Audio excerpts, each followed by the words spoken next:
요한복음 19장 28절로 37절까지의 말씀 우리 다 같이 한 목소리로 합독하시겠습니다.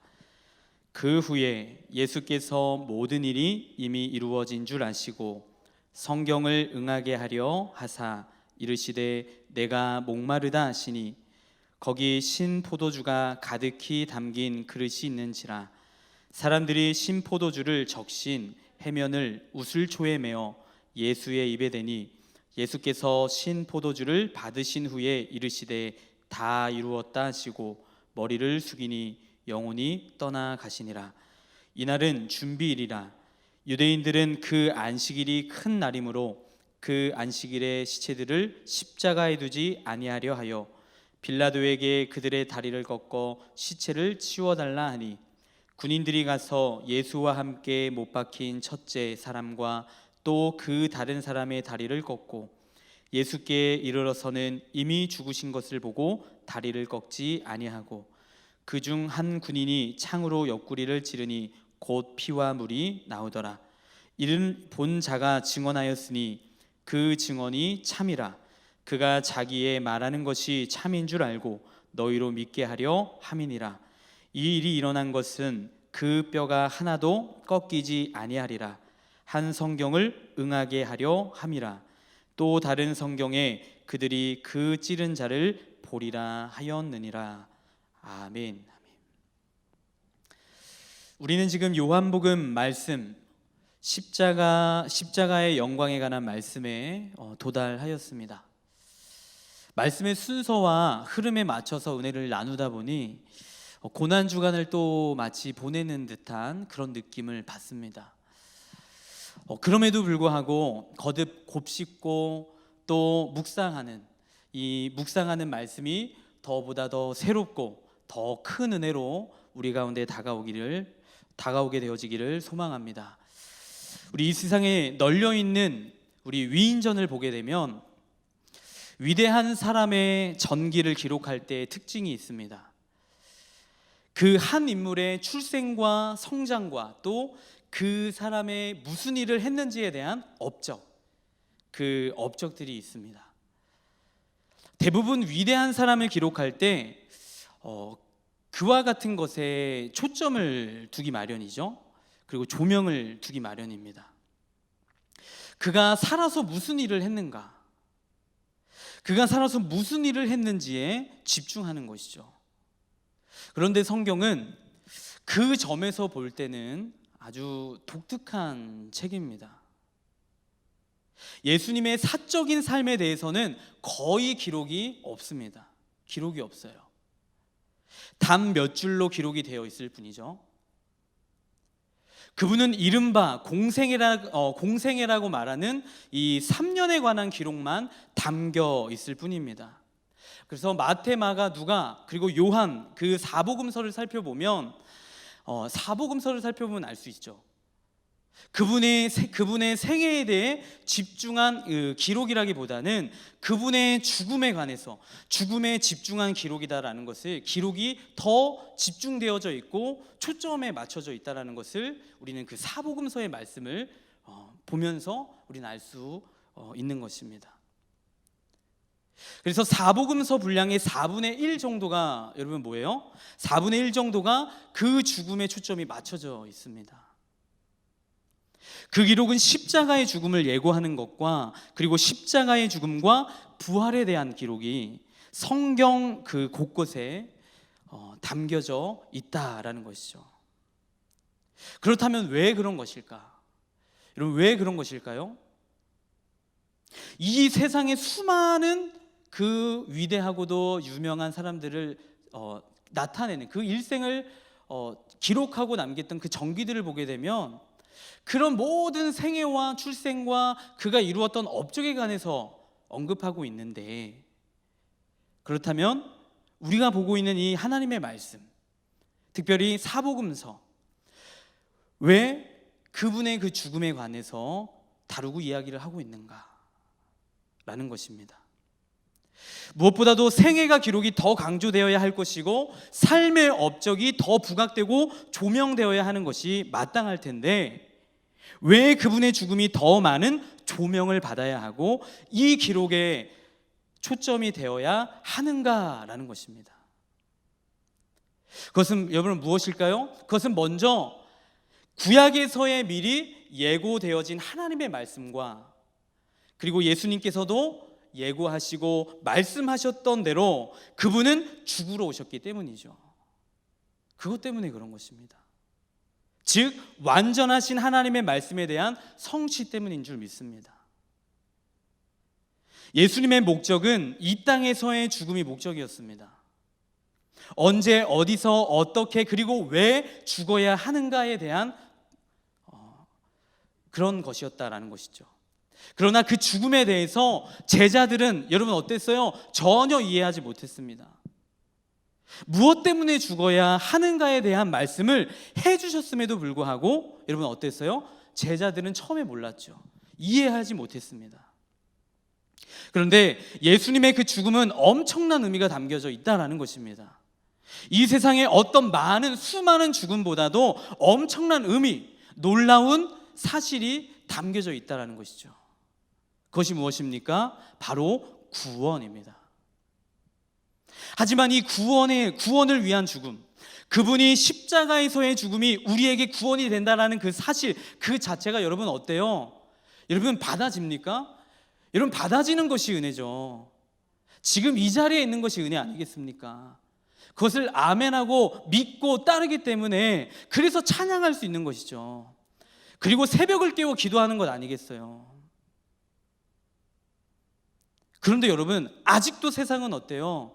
그분의 그 죽음에 대해서 그 진정한 그 담겨져 있는 놀라운 사실, 그 놀라운 사랑, 그 사실 앞에 여러분 아직까지도 세상은 혼란스러워하고 있지 않습니까?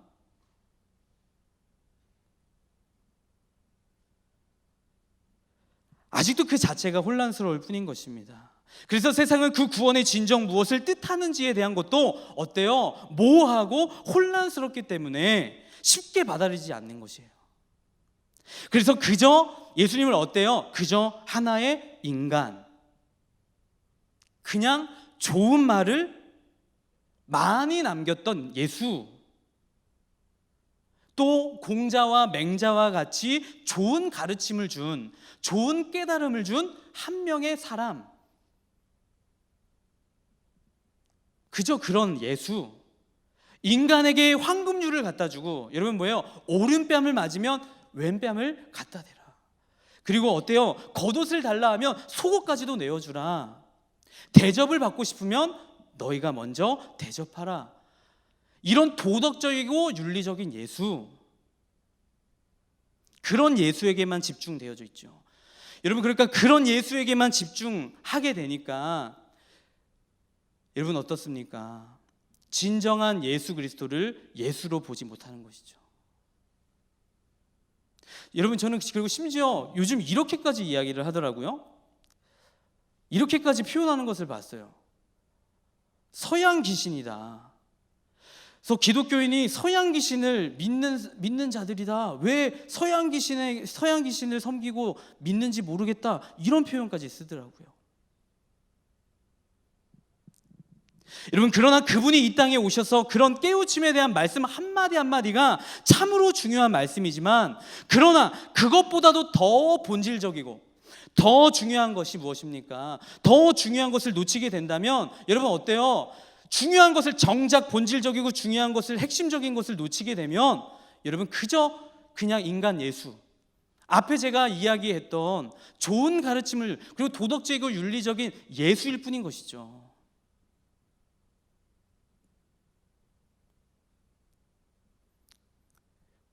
중요하지 않은 것에 초점이 맞춰져 있다면 그리고 거기에 집중되어져 있다면 여러분 그저 그런 예수로만 바라보며 고백하는 삶이 되어지는 것 뿐인 것입니다. 예수님은 십자가에서 죽어야만 하셨습니다. 죽으셔야만 했어요. 저주라고 불려졌던, 저주라고 여겨졌던 그 나무에 매달려서 십자가에 벌게벗긴 채 여러분 죽으셔야만 했습니다. 이처럼 그 모든 옷을 다 벗기고 만신창이가 되고 어떻게 해요? 우리가 상상했던 대로 그 처절하게 피투성이가 된 채로 죽어가는 그분을 향해 나의 구원자라고, 또 인류의 구원자라고, 여러분 그것을 쉽게 그렇게 그 나무에 매달려서 처참하게 죽어가는 그 예수를 바라보고 그렇게 여러분 고백하는 것이 사실 쉽겠습니까? 그러면서 여러분 오늘 새벽의 말씀이었죠. 유대인의 왕이다, 너희들의 왕이다, 그렇게 조롱하듯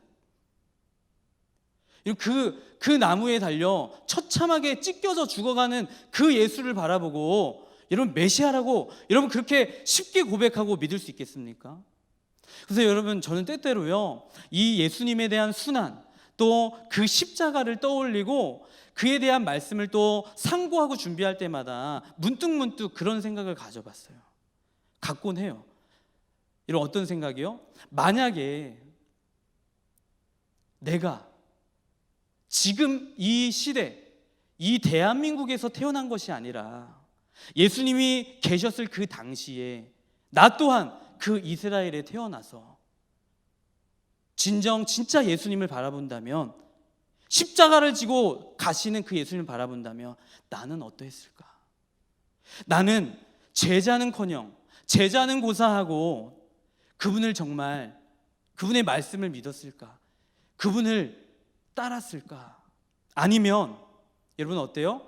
바리새인과 여러분 그 많은 유대인들의 그 틈바구니 속에서 나 또한 매달아라, 십자가에 못 박으라 했을까? 또 혹은 여러분 어떤 또 상상을 해봐요. 이런 상상도 해보죠.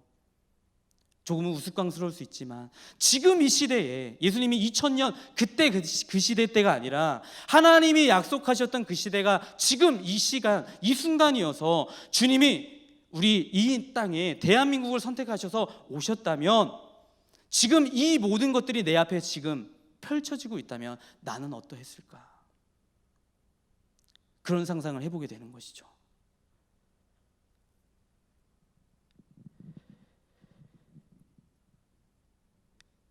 여러분, 그러나 우리는 지금까지 그분의 말씀을 집중해 왔습니다.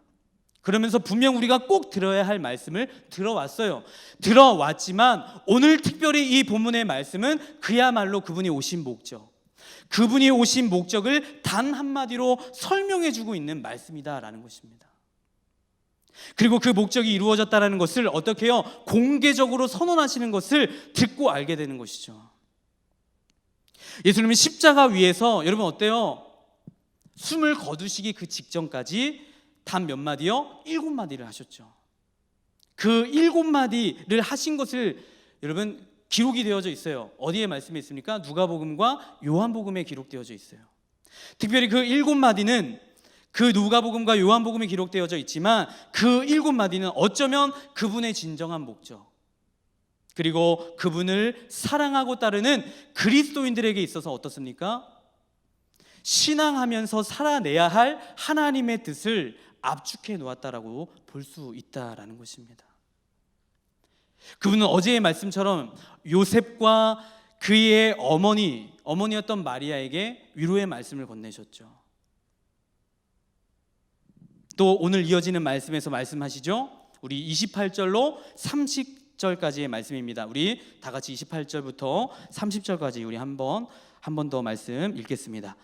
그 후에 예수께서 모든 일이 이미 이루어진 줄 아시고 성경을 응하게 하려 하사 이르시되 내가 목마르다 하시니 거기 신포도주가 가득히 담긴 그릇이 있는지라 사람들이 신포도주를 적신 해면을 우슬초에 메어 예수의 입에 대니 예수께서 신포도주를 받으신 후에 이르시되 다 이루었다 하시고 머리를 숙이니 영혼이 떠나시니라. 그리고 그분은 십자가에 못을 박은 군인과 그분의 그 겉옷과 속옷을 각각 나눠 갖겠다고 그 나눠 취하였던 그 군인들을 향해 여러분 그분의 그 7마디 중에 여러분 어떻게 하셨어요? 용서의 기도를 하셨어요. 용서의 기도를 하시죠. 누가복음 23장 34절의 말씀 우리 함께 읽겠습니다. 시작. 이에 예수께서 이르시되 아버지 저들을 사하여 주옵소서. 자기들이 하는 것을 알지 못함이니이다 하시더라. 그들이 그의 옷을 나눠 제비 뽑을세. 따라서 예수님은 본질적으로 용서를 위해 오신 분이신 줄 믿습니다. 용서를 위해 오셨어요. 여러분, 왜 BC와 왜 AD입니까? 왜 이 시대를, 여러분, 시간적인 그 계산을 BC와 AD로 나누고 계산해요? 그분으로부터 용서가 선포되는 까닭에 그런 것입니다. 지금 이 십자가 위에서 예수님처럼 나중에 또 뒤에 가서 또 누가 그래요? 여러분, 스데반 집사, 우리가 너무나도 잘 알고 있는 스데반 집사가 그 이와 같은 모습으로 돌에 맞아 죽어가면서 똑같이 용서하는 기도를 하는 것을 우리는, 여러분, 듣게 되는 것이죠. 따라서 우리는 이 십자가의 죽음을 묵상하고 상고할 때마다 어떻습니까? 무엇을 새기고 무엇을 위해 살아야 하겠습니까? 여러분, 바로 용서다라는 것입니다. 진정 우리가 깨닫고 우리가 가르치고 자랑스럽게 여기는 그 십자가의 그 정신이 무엇입니까? 바로 용서라는 것입니다. 그렇게 주님은 용서라는 것을 통해서 구원하셨어요. 우리에게 그 구원을 보이시면서 어떤 방법으로 구원하셨어요? 용서라는 것을 통해서 구원하셨다라는 것입니다. 그래서요, 제가 저희 집에 그 작년 기준으로서요, 작년까지만 해도 이제 막내 아라가 이제 지금은 5살이니까 작년 기준으로 4살이었죠. 그래서 4살을 가리켜 미운 4살이다라고 하지 않습니까? 예. 4살을 소개할 때 미운 4살, 그렇게 얼마나 미우면 미운 4살이다 그러겠어요? 그런데 이제 또 작년 기준으로서, 저희 집 그 첫째가 이제 미운 4살이 아니라, 누가 그 말을 누구부터 시작이 되고 누가 그런 말을 지었는지, 7살, 8살을 가리켜서 미친 7살이다 그러더라고요. 저도 처음 들었어요. 4살은 미운 4살이고 7살은 요즘 그렇게 얘기한대요. 미친 4살이다. 미친 7살이다. 그 정도로 말을 안 듣는다는 거예요. 근데 여러분, 어때요? 말을 안 듣는 게 맞죠. 사실 말을 안 듣는 게 당연하잖아요. 그러니까 애잖아요. 말을 안 들어요. 얼마나 안 듣는지요. 뒤돌아서면 까먹고요. 지금 여러분들이 보고 계신 저도 뭐 지금까지도 말을 안 듣는데요. 말을 안 듣잖아요. 근데 제가 그러면서 혼내요. 근데 제가 이렇게 혼을 냈는데 참 많이 혼나요. 누가 특별히 많이 혼나고 누가 매를 더 많이 맞냐면, 여러분, 제가 이 얘기를 하면은 정말 정 목사님 정말 정의롭지 못하고 공의롭지 못하다, 우리 하나님은 공의로우신 하나님이신데 그럴지 모르겠지만 정말 안타깝고 안쓰럽게도 첫째가 많이 맞아요. 또 남자다라고 해서도 그렇고. 왜 더 많이 맞을까요? 첫째니까 많이 맞는 거예요. 더 그나마 말이 통하고요. 그리고요, 첫째가 하는 행동을 누가 보고 따라해요? 동생이 보고 따라하잖아요. 첫째가 올라가면은 동생도 올라가고요, 위험한 데 올라가고요. 첫째가 안 하면 안 해요. 둘째도 안 해요. 그러니까 첫째 혼내는 거예요. 제가 가끔 너무 많이 혼내고 막 매를 드니까 안쓰럽기도 해요. 근데 이제 제가 이렇게 뭐 매를 이제 들어야 할 때는 이제 딱 드는데 매를 들어요. 근데요, 이제 이 애가 몇 번 맞다 보니까요, 아는 거예요. 이 낌새를 차려요. 오늘은 말로 끝날 정도고, 오늘은 맞겠구나. 오늘은 맞는 각이구나. 아빠가 오늘은 나를 때리시겠구나. 이제 이게 있어요. 그럼 저도 이제 이렇게 하면은 말로 끝날 때가 있지만 이제 때릴 때가 있잖아요. 그럼 또 이제 매를 듭니다. 그러면 이제 딱 알아요. 그 낌새를 차려요. 그러면 제가 그러다가도 언제 한번 안 때린 적이 있어요. 매를 들었지만 손에 쥐고 있지만 안 때린 적이 있어요. 의도하고요. 이번에는 내가, 매만이 전부가 아니잖아요. 매를 든다고 그게 해결 다 되는 게 아니잖아요. 그런 것도 있지만 제가 언제 한번 이제 의도하고 작정하고 안 때렸어요. 그러면서 제가 이렇게 말해준 적이 있어요. 솔직히 말해, 아빠한테. 솔직히 말하면, 그리고 너가 진짜 반성하면, 잘못을 뉘우치면 용서해 줄게. 아빠가 안 때릴게. 그리고 넘어갈게. 이게 용서라는 거야. 처음으로 가르쳐 줬어요. 아빠가 지금 너한테 용서하는 거야. 이게 용서야. 너 혼나야 되는데 아빠가 여기서 그치는 거. 오늘 맞아야 되는데 전에 같았으면 맞았는데 아빠가 오늘은 용서해 줄게. 이게 용서야. 너도 용서 받은 것처럼 너도 언젠간 너의 친구들한테 또 네 동생에게 이렇게 용서해 줘야 돼. 이렇게 얘기해 준 적이 있어요. 여러분, 하나님께서도 우리를 용서해 주셨죠. 지금 제가 이렇게 얘기하는 용서하고는 차이가, 여러분, 이 정도의 용서가 아니죠.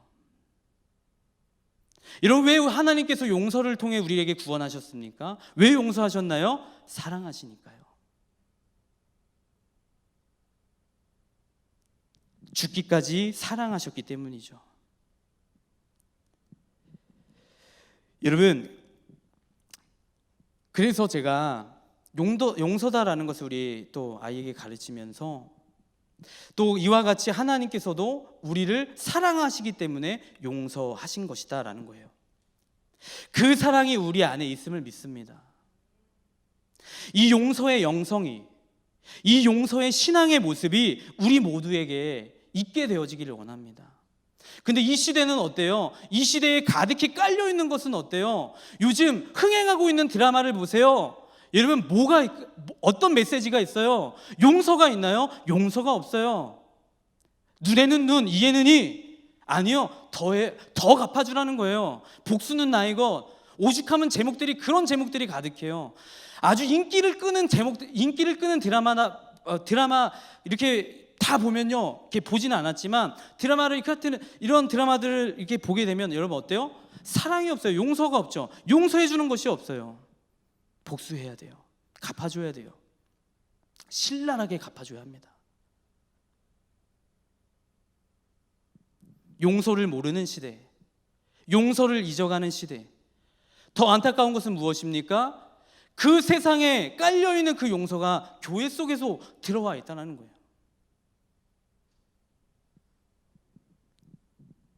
여러분, 우리가 십자가에 달리신 지금 그 예수님의 말씀을 상고하고 있습니다. 그때마다 우리가 무엇을 여러분 가슴에 새겨야 하겠습니까? 여러분, 진정한 십자가의 의미가 무엇입니까? 그 구원의 의미가 뭐예요? 용서다라는 거예요. 다시 언급합니다. 다시 강조합니다. 주님께서 이 땅에 오신 분명한 목적은 용서하시기 위해 오셨다라는 것입니다. 결코 우리는 잊어서는 안 될 것입니다. 그렇게 주님은 십자가에 달려 죽으셨고 다 이루셨어요. 그 이루심은 인류를 향한 구원이고 용서였다라는 것이죠. 그런데 사실 그 십자가에 죽기까지 그 십자가에 못 박으라고 매달으라고 소리쳤던 것은 유대인들이며 수많은 회중들이었어요. 그리고 대제사장들과 산에 들린 공의회, 그리고 또 거기에 누가 있었어요? 빌라도 총독이 있었죠. 그렇게 사용되어졌어요. 그러나 그 십자가의 그 길은 어떻습니까? 우리가 계속해서 하나님의 말씀을 들었던 대로, 기록된 대로 거기에 관여된 사람들이 그러했어요. 그들이 십자가에 못 박으라, 매달아라 그렇게 소리치면서 어때요? 정말 그들의 외침대로 십자가에 달려 죽은 것만 같아요. 죽었어요. 그러나 그 십자가의 길은 어떻습니까? 그 길은 대제사장이나 바리새인들의 회책한 길이 아닌 것입니다. 그것이 팩트가 아니죠. 믿음의 렌즈로 들여다보면 여러분 무엇입니까? 어떻습니까? 주님께서 가시고자 했던 길이고 주님께서 계획하신 길이며 주님께서 이루신 길이다라는 것입니다. 그래서 성경은 계속해서 우리가 또 오늘 읽은 이 본문 곳곳에 여러분 구구절절마다 어떤 말씀이 여러분 또 기록되어져 있어요? 성경을 응하게 하려 하사, 성경을 응하게 하려 함이라라고 하는 것입니다. 그래서 오늘 이 십자가의 사건을 보다 상세하게 기록하고 말씀되어지면서 또 강조되어지는 바가 무엇입니까? 성경을 응하게 하려 함이라. 우리 이어지는 본문의 말씀 31절부터 37절까지인데 우리 34절로 우리 37절까지만 우리 함께 한 번 더 하나님의 말씀 읽겠습니다. 시작. 그중 한 군인이 창으로 옆구리를 찌르니 곧 피와 물이 나오더라. 이를 본 자가 증언하였으니 그 증언이 참이라. 그가 자기의 말하는 것이 참인 줄 알고 너희로 믿게 하려 함이니라. 이 일이 일어난 것은 그 뼈가 하나도 꺾이지 아니하리라. 한 성경을 응하게 하려 함이라. 또 다른 성경에 그들이 그 찌른 자를 보리라 하였느니라. 이 상세한 기록으로 인하여 의미하는 바가 여러분 무엇입니까? 성경을 응하게 하고 그 증언이 참되고 너희로 믿게 하려 함이라. 그래서 요한복음서의 목적이 무엇이에요? 예수 그리스도를 믿게 하는 것과 또 믿는 자들로 하여금 더 잘 믿게 하기 위함인 줄 믿습니다. 여러분, 푸른 마르고 꽃은 시드나 하나님의 말씀은 영원한 줄 믿어요. 그래서 우리가 하나님의 말씀을 날마다 대할 때 어떤 믿음이 있어야 하는가? 어떤 믿음이 있어야 하겠습니까? 하나님의 말씀은 완전하다라는 것입니다. 기록된 말씀 한 절 한 절이 버릴 것 없는 하나님의 말씀이다. 그리고 날 향한 말씀이다. 그렇기 때문에 그 말씀이 능력이고 그 말씀이 생명이고 진정 이와 같은 믿음, 그 이와 같은 신앙이 우리에게 있어야 한다라는 것이죠. 우리는 너무나도 잘 알고 있습니다. 우리가 인생에 있어서 중요한 것은 시계보다 여러분 어때요?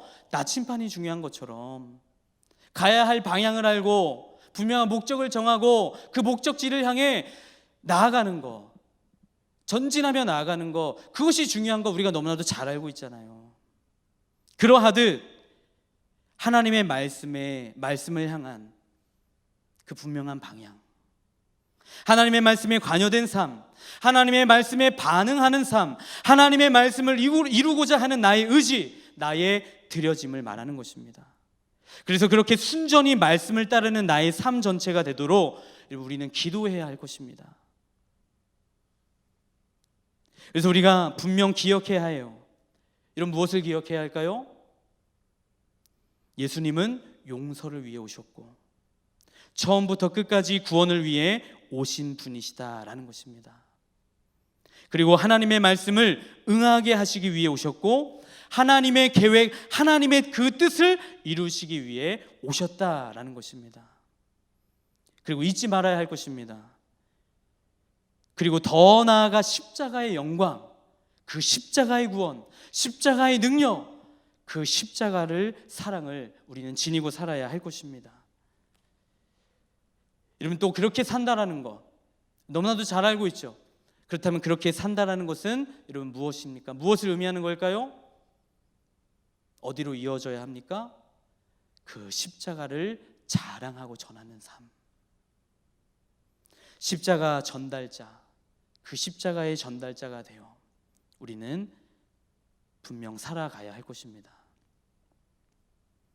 여러분, 가짜 성도는 감난산까지 가지만 진짜 제자는, 진짜 그리스도인은 주님이 달리신 그 십자가, 그 산까지 나아가는 줄 믿습니다. 진정 주님께서 약속하신 그 복되고 영생이 주어지는 그 길을 걸어가시는 저와 우리 모두가 다 되어지기를 예수님의 이름으로 축복하고 축원합니다. 기도하겠습니다. 우리를 사랑하시되 나무에 달려 죽기까지 사랑하신 주님, 우리를 위한 다 이루심에 감사를 드립니다. 일평생 그 십자가의 사랑, 그 십자가의 용서, 또 그 십자가를 잊지 아니하고 하나님 그 은혜에 늘 반응하고 응답하며 살게 하시옵소서. 또한 그 십자가를 통한 구원과 생명이 우리와 우리 교회들을 통해 늘 전해지고 흘러가게 도와 주시옵소서. 주님, 이 시간에 마음과 뜻을 다하여 이 시간 1000번째 예물 드린 귀한 손길, 귀한 기도의 제목이 있습니다. 하나님 받으시고 흠량하시고 하늘에 놀랍도록 쌓여지게 하시옵소서. 하나님께서 함께 하실 것을 믿으며 우리를 원하신 예수님의 이름으로 감사하며 기도드렸습니다. 아멘.